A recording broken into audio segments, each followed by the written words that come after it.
Chhattisgarhi video देखे बर हमार चैनल ला सब्सक्राइब करो और दबाओ बेल आइकन ला ताकि हमार वीडियो पहुँचे आप मन करा सबले पहली।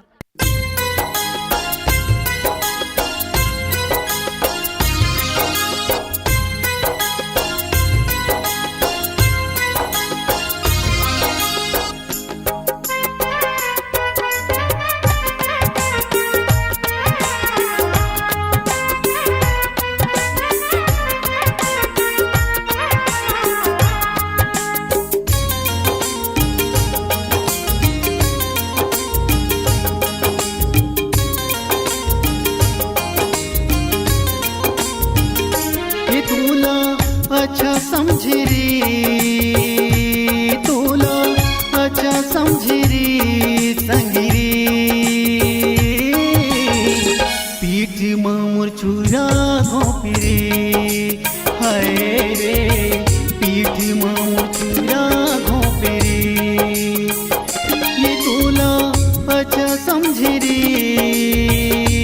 तोला अच्छा समझी री संगिरी पीठी मामुर छुरा घोपरी हाय रे पीठी मामुर छुरा घोपरी।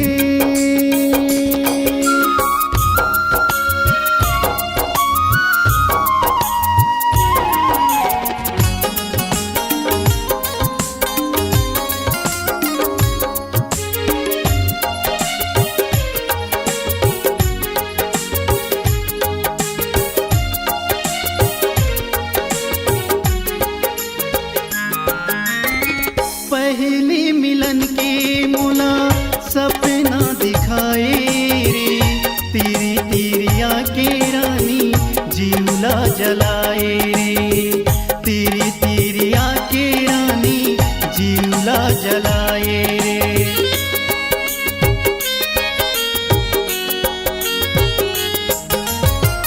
कोने जन का होगे मोला तोरे सुरता तेरे तोरे बिना दुनिया बैरी लागे अंधियारी रे तोरे बिना दुनिया बैरी लागे अंधियारी रे ये तोला अच्छा समझी रे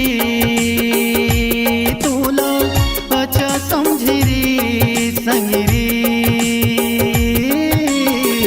पीठ मामुर छुरा घोपरी हाय रे पीठ मामुर छुरा घोपरी।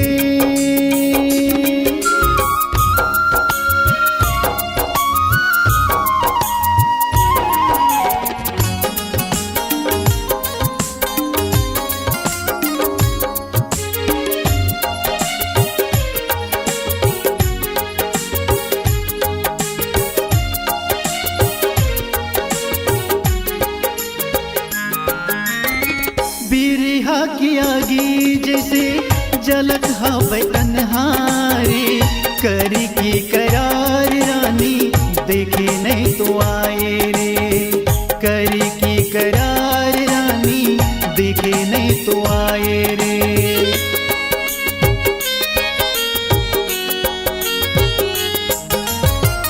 का मोरले भूल होगे मोला तै भुलाए देखत रे था तोरे सपना कुछ नहीं सुहाय रे देखत रे था तोरे सपना कुछ नहीं सुहाय रे ये तोला अच्छा समझी रे तोला अच्छा समझी रे संगिरी पीठ मामुर छुरा घोपरी हाय रे पीठी मामुर छुरा घोपरी ये तोला अच्छा समझी रे तोला अच्छा समझी रे संगिरी पीठ मामुर छुरा घोपरी हाय रे पीठ मामुर छुरा घोपरी हाय रे पीठ मामुर छुरा घोपरी हाय रे पीठ मामुर छुरा घोपरी। अगर आप अपनी आवाज को एक नया आयाम देना चाहते हैं तो चले आइए मल्टी ट्रैक डिजिटल रिकॉर्डिंग के लिए संपर्क करें HK म्यूजिक कंपनी, कोटा डबरी, चांपा, छत्तीसगढ़।